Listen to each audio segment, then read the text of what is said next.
ఇదే RTV app వార్తల్ని క్షణాల్లో చదివే అవకాశం ఉంటుంది. ఒక న్యూస్ పేపర్, ఒక టెలివిజన్ ఛానల్ మీ చేతుల్లో ఎప్పుడూ ఉంటాయి.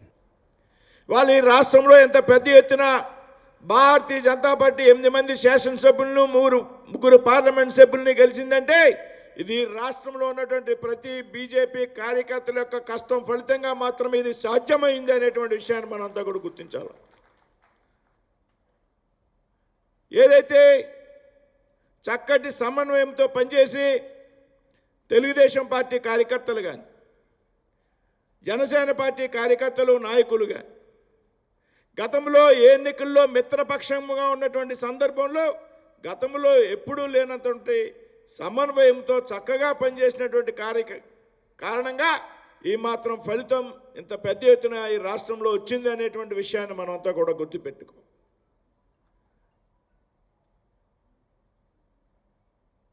ఇవాళ ఈ రాష్ట్రంలో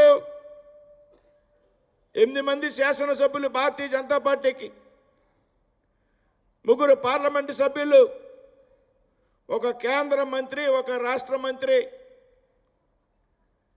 ఇది పార్టీని రాష్ట్రంలో బలోపేతం చేసుకోవడానికి తగినటువంటి సమయంగా మనం అంతా కూడా భావించాలి. ఆ దిశగా శాసనసభ్యులుగా పార్లమెంట్ సభ్యులుగా ఉన్నటువంటి మేము కానీ రాష్ట్రంలో ఉన్నటువంటి ప్రతి ఒక్క భారతీయ జనతా పార్టీ కానీ రాబోయేటువంటి రోజుల్లో ప్రయత్నం చేయాలనేటువంటి విషయం చాలా స్పష్టంగా మనంతా కూడా గమనించాం. ఇవాళ ఇందాక చాలామంది పెద్దలు చెప్పారు, నరేంద్ర మోడీ గారికి పెద్ద ఎత్తున ఈ దేశంలో ప్రజల యొక్క ఆదరణ లభించింది. నరేంద్ర మోడీ గారు ఈ దేశంలో ప్రజలు నరేంద్ర మోడీ గారి పట్ల విశ్వాసం ఉంచారు, నమ్మకం ఉంచారు. అవినీతి రహిత పాలనకు, ఏదైతే పారదర్శకమైనటువంటి పాలనకు ఈ దేశంలో ప్రజలు నిరాజనం పట్టారనేటువంటి విషయాన్ని మనం అంతా కూడా గ్రహించాలి మిత్రులు. ఎన్డీఏ అలయన్స్ ఏదైతే పార్టీలు ఉన్నాయో ఈ దేశంలో భారతీయ జనతా పార్టీ ఎన్డీఏ కూటమి అధికారంలోకి వస్తే ఈ దేశంలో ఎస్టీలకు రిజర్వేషన్లు తీసేస్తారనేటువంటి పెద్ద ఎత్తున దుష్ప్రచారం చేసినప్పటికీ కూడా ప్రపంచ దేశాల్లో భారతదేశాన్ని అగ్రభాగాన్ని నిలబెట్టినటువంటి నరేంద్ర మోడీ గారి పట్ల ఈ దేశంలో ప్రజలు విశ్వాసం ఉంచారు. నరేంద్ర మోడీ గారిని 3వసారి ప్రధానమంత్రిగా చేశారనేటువంటి విషయం మనంతా కూడా గమనించాలి మిత్రులు. భారతదేశ చరిత్రలో గతంలో ఎన్నడూ లేనంత విధంగా సంక్షేమ పథకాలు ప్రవేశించినటువంటి వ్యక్తి నరేంద్ర మోడీ గారు. ఈ దేశంలో 80 కోట్ల మందికి ఉచితంగా ఆహార పంపిణీ చేసినటువంటి వ్యక్తి, 50 కోట్ల మందికి ఆరోగ్య బీమా కలిగించినటువంటి వ్యక్తి, 3.5 లక్షల కోట్ల మందికి గృహాలు నిర్మించినటువంటి వ్యక్తి, 18 చేతి కృతాల వరకు విశ్వకర్మ యోజన పేరుతో వారికి భద్రత కల్పించినటువంటి వ్యక్తి, కిసాన్ సమ్మాన్ నిధి ద్వారా నేరుగా రైతు ఖాతాకి 6,000 రూపాయలు జమ చేసినటువంటి వ్యక్తి, ముద్రా యోజన ద్వారా ఈ దేశంలో చిల్లర వత్తులకు భద్రత కలిగించినటువంటి వ్యక్తి. ఈ విధంగా ఇన్ని సంక్షేమ కార్యక్రమాలు అమలు చేసినటువంటి వ్యక్తి మీద ప్రజలకి విశ్వాసం ఉన్నది కాబట్టి ఈవేళ ప్రజలు నరేంద్ర మోడీ గారిని 3వసారి ప్రధానమంత్రిగా నెగ్గించారనేటువంటి విషయాన్ని రాబోయేటువంటి రోజుల్లో మనం ఏ విధంగా పనిచేయాలి, ఈ పార్టీని మరింత బలోపేతం చేయాలి. ఈవేళ ప్రజల్లోకి వెళ్ళి పనిచేయడానికి మనకి అనేక సానుకూలమైనటువంటి పరిస్థితులు ఉన్నాయి. ఈ పరిస్థితులను ఉపయోగించుకుని రాబోయేటువంటి రోజుల్లో 8 మంది శాసనసభ్యులు 50 మంది కావాలా, 3 పార్లమెంట్ సభ్యులు 10 మంది కావాలనేటువంటి విషయాన్ని దృష్టిలో పెట్టుకుని మనంతా కూడా పనిచేయాలి మిత్రులు. నేను పార్లమెంట్ అభ్యర్థిగా నన్ను పార్టీ నిర్ణయించింది.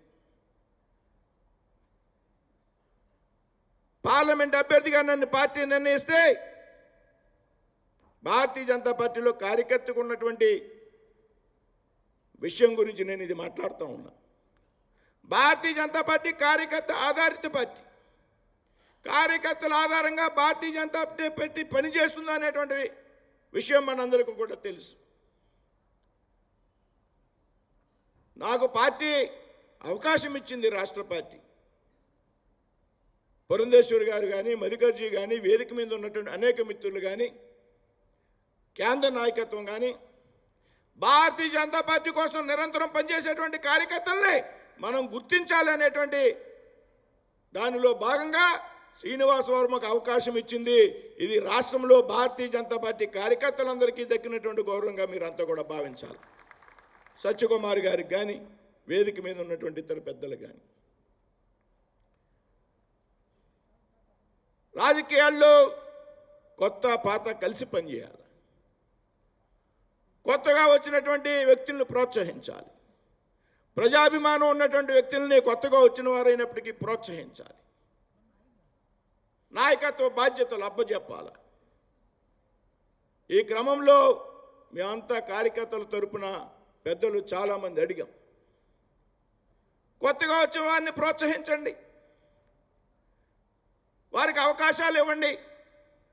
కానీ కొత్తగా వచ్చిన వారిని ప్రోత్సహించేటువంటి కార్యక్రమంలో భాగంగా పార్టీని సంవత్సరాల తరబడి భుజాన జెండా పెట్టి తిరిగినటువంటి కార్యకర్తల్ని మర్చిపోవద్దు అనేటువంటి విషయాన్ని పార్టీ కేంద్ర రాష్ట్ర నాయకత్వం దృష్టికి తీసుకువెళ్ళడం జరిగింది.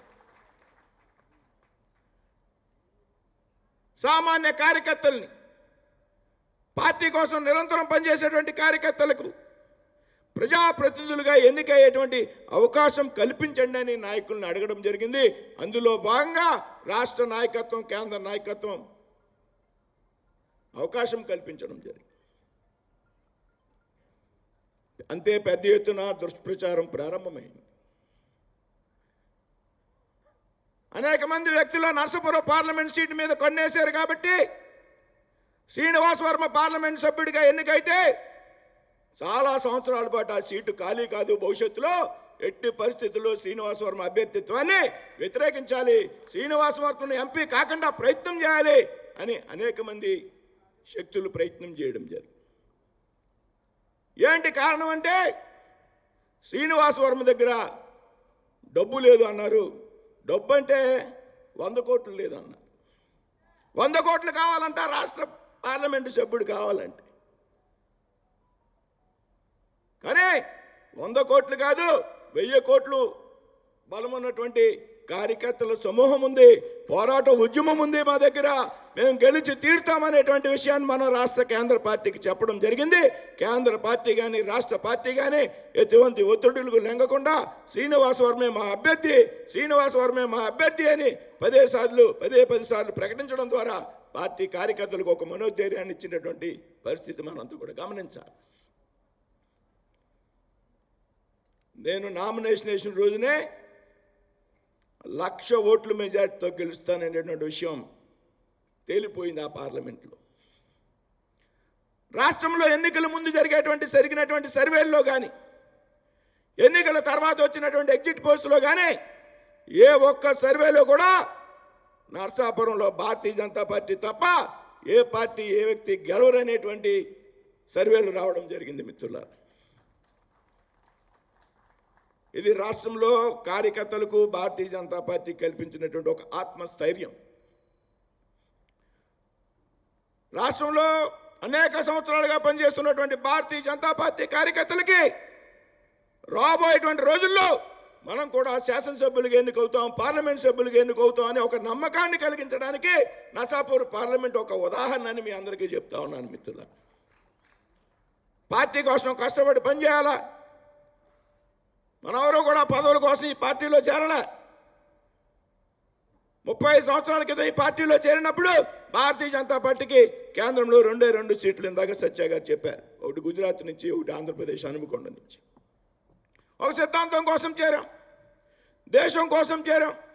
ఏ రోజుకైనా దేశానికి ఈ పార్టీ వల్ల మంచి జరుగుతుంది, భారతదేశ భవిష్యత్తు భారతీయ జనతా పార్టీ చేతిలోనే ఉంది అనేటువంటి ఒక నమ్మకంతో, విశ్వాసంతో భారతీయ జనతా పార్టీలో చేరాం. శాసనసభ్యులు అవ్వడానికి, పార్లమెంట్ సభ్యులు అవ్వడానికి, మంత్రులు అవ్వడానికి భారతీయ జనతా పార్టీలో చేరాల. కష్టపడి పనిచేసిన సిద్ధాంతం కోసం. ఇవాళ అవకాశం వచ్చింది. పొత్తుల్లో భాగంగా అందరికీ అవకాశం రావడం కష్టం కాబట్టి ఇవాళ 8 మందికి అవకాశం వచ్చింది శాసనసభ్యులుగా, 3 పార్లమెంట్ సభ్యులుగా అవకాశం వచ్చింది. మంత్రివర్గంలో సత్య గారికి నాకు అవకాశం రావడం జరిగింది. ఇవాళ మాకు వచ్చినటువంటి బాధ్యతలు ఏతున్నాయో ఇవి మాది కాదు, రాష్ట్రంలో ఉన్నటువంటి ప్రతి ఒక్క భారతీయ జనతా పార్టీ కార్యకర్తది అనేటువంటి విషయాన్ని నేను పదే మీ ముందు చెప్తా ఉన్నా. ఇది శాశ్వతం కాదు. మాకు రేపొద్దున మా స్థానంలో మీలో ఉన్నటువంటి వ్యక్తులు రావచ్చు, మంత్రులైనా, పార్లమెంట్ సభ్యులైనా, శాసనసభ్యులైనా భారతీయ జనతా పార్టీలో ఉన్న ఒకే ఒక బంధం కార్యకర్తల బంధమే కానీ మంత్రులుగా బాధ్యతలు స్వీకరించినట్టు మాత్రాన మీకు మాకు అడ్డుగోడ ఉండకూడదు అనేటువంటి విషయాన్ని పదే పదే చెప్తా ఉన్నాను మిత్రులారా. శ్రీనివాస్ వర్మ కానీ సత్యకుమార్ గారు కానీ ఆయన జాతీయ కార్యదర్శిగా ఉండగా ఏ విధంగా ఉన్నారు, నేను జిల్లా అధ్యక్షుడిగా ఉండగా రాష్ట్ర కార్యదర్శిగా కూడా ఏ విధంగా ఉన్నాను, అదే విధమైనటువంటి బంధం మన మధ్యన ఉండాలి. కానీ మంత్రులు అనేటువంటి అభిప్రాయానికి దయచేసి ఏ ఒక్క కార్యకర్త కూడా రావద్దు అనేటువంటి విషయాన్ని మీ అందరి ముందు ఉంచుతూ ఉన్నా. నేను నర్సాపూర్ పార్లమెంటు ప్రజలకి కార్యకర్తలకే కాదు, రాష్ట్రంలో ఉన్నటువంటి ప్రతి ఒక్క భారతీయ జనతా పార్టీ కార్యకర్తకు కూడా నిరంతరం అండగా ఉంటాననేటువంటి విషయాన్ని ఈ సందర్భంగా మీ అందరికీ చెప్తూ ఉన్నాను. ఒక సామాన్య కార్యకర్త, మధ్యతరగతి కుటుంబానికి చెందినటువంటి కార్యకర్త, 35 సంవత్సరాలు పార్టీలో పనిచేసినటువంటి కార్యకర్త, నా దగ్గర 100 కోట్ల రూపాయలు లేనప్పటికీ పార్టీ కార్యక్రమం అంటే అవసరమైతే ఉన్న ఆస్తి నమ్మి కార్యక్రమం పూర్తి చేసేటువంటి కార్యకర్తని. పార్టీ కార్యక్రమం అంటే అది చరిత్రలో గట్టిగా నిలబడాలి, పెద్ద ఎత్తున విజయవంతంగా చేయాలి అనేటువంటి ఆలోచనటువంటి కార్యకర్తని, నిత్యం ప్రజల్లో తిరిగేటువంటి కార్యకర్తని, మున్సిపల్ కౌన్సిలర్గా పనిచేసినటువంటి కార్యకర్తని, 20,000 మంది విద్యార్థులు ఉన్నటువంటి డిఎన్ఆర్ విద్యా సంస్థలు అయితే ఉన్నాయో దేశంలోనే ప్రసిద్ధిగాంచినటువంటి విద్యా సంస్థలు, దానికి 13 సంవత్సరాల పాటు సెక్రటరీ అండ్ కరస్పాండెంట్గా పనిచేసినటువంటి కార్యకర్తని. కానీ ఎన్నికల్లో పోటీ చేయాలంటే 100 కోట్లు కావాలంటే 100 కోట్లు అక్కర్లేదు, మనోధైర్యం ఉంటే చాలు, కార్యకర్తలు అన్నుంటే చాలు, ప్రజలతో కలిసి పనిచేస్తే చాలు అనేటువంటి విషయాన్ని నిరూపణ చేసినటువంటి వ్యక్తిని పార్టీ యొక్క సపోర్ట్తో. ఈ విధంగా పనిచేయడం ద్వారా సత్యకుమార్ గారి గురించి ఇందాక పెద్దలు మాధవ్ గారు చెప్పారు. సత్యకుమార్ గారు పార్టీలో చాలా సీనియర్ కార్యకర్త, దేశంలో రాష్ట్రంలో అనేక మంది ప్రముఖులతో సంబంధం ఉన్నటువంటి కార్యకర్త, ఢిల్లీలో మంచి పరిచయాలు ఉన్నటువంటి కార్యకర్త. ఈ విధంగా పార్లమెంట్ సభ్యులుగా పురంధేశ్వర్ గారు పార్టీని విజయపదంలో నడిపించినటువంటి నాయకురాలు. అలాగే ఇందాక హెచ్ఆర్ల ఈశ్వరరావు గారు చెప్పారు ఆయన పడినటువంటి బాధలు. విష్ణుకుమార్ రాజు గారు చెప్పారు ఎవరిని వదలడానికి వీలు లేదు, వాళ్ళ సంగతి చూద్దాము అనేటువంటి విషయాన్ని. ఎవరైతే ఈ 5 సంవత్సరాల కాలంలో అందరూ కుటుంబ తగాదాల్లో తలదూర్చారు, మన మధ్య ఆస్తులు గొడవ వస్తే తలదూర్చారు వైసీపీ నాయకులు, అన్నజంబుల మధ్యలో గొడవల్లో తగులు పెట్టారు, సరిహద్దు తగాదాల్లో తగులు పెట్టారు, భార్యాభర్తల మధ్యలో తగుల్లో కూడా దూరారు. ఇందాక విష్ణుకుమార్ రాజు గారు చెప్పినట్టు భారతీయ జనతా పార్టీ కార్యకర్తల్ని టార్గెట్గా తీసుకుని గత 5 సంవత్సరాలు ఎవరైతే ఇబ్బంది పెడితే వారందరినీ ఎవరిని కూడా వదలవలసిన అవసరం లేదు, వారందరికీ కూడా రిటర్న్ గిఫ్ట్ తప్పనిసరిగా ఇస్తామనేటువంటి విషయాన్ని మీరంతా కూడా గుర్తుపెట్టారు. రిటర్న్ గిఫ్ట్ పెద్ద ఎత్తున ఇవ్వడానికి సిద్ధంగా ఉంటాం. పార్టీని అభివృద్ధి పదంలో నడిపించాలి. ఎవరికి ఏ విధమైనటువంటి సమాధానం చెప్పాలన్నా మన కార్యకర్తల యొక్క సంఖ్యను పెంచుకోవాల్సినటువంటి అవసరం ఉంది, పార్టీని ముందుకు తీసుకెళ్లాల్సినటువంటి అవసరం ఉంది. వీళ్ళ ప్రజల్లో పెద్ద ఎత్తున ఒక సానుకూలమైనటువంటి స్పందన భారతీయ జనతా పార్టీకి ఉంది.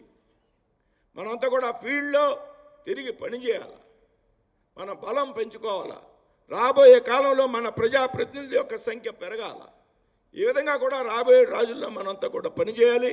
కాబట్టి మీ అందరికీ మరొకసారి చెప్తున్నా, నన్ను పార్లమెంట్ సభ్యుడిగా గెలిపించి నాకు కేంద్రంలో మంత్రిగా అవకాశం కలిగించినటువంటి రాష్ట్ర పార్టీ నాయకులకు, మేడం పురంధేశ్వరి గారికి, మధుకర్ గారికి, ఇక్కడ ఉన్నటువంటి ప్రతి ఒక్క సీనియర్ కార్యకర్తకు, జాతీయ నాయకత్వానికి, రాష్ట్రం ఇన్ఛార్జీలుగా ఉన్నటువంటి నాయకులకు అందరికీ కూడా పేరు పేరున ధన్యవాదాలు తెలియజేస్తూ, మరిన్ని వీడియోస్ కోసం ఛానల్ ని సబ్స్క్రైబ్ చేయండి, లేటెస్ట్ అప్డేట్స్ కోసం వాట్సాప్ ఛానల్ ని ఫాలో చేయండి, అండ్ లింక్ డిస్క్రిప్షన్ లో ఉంది.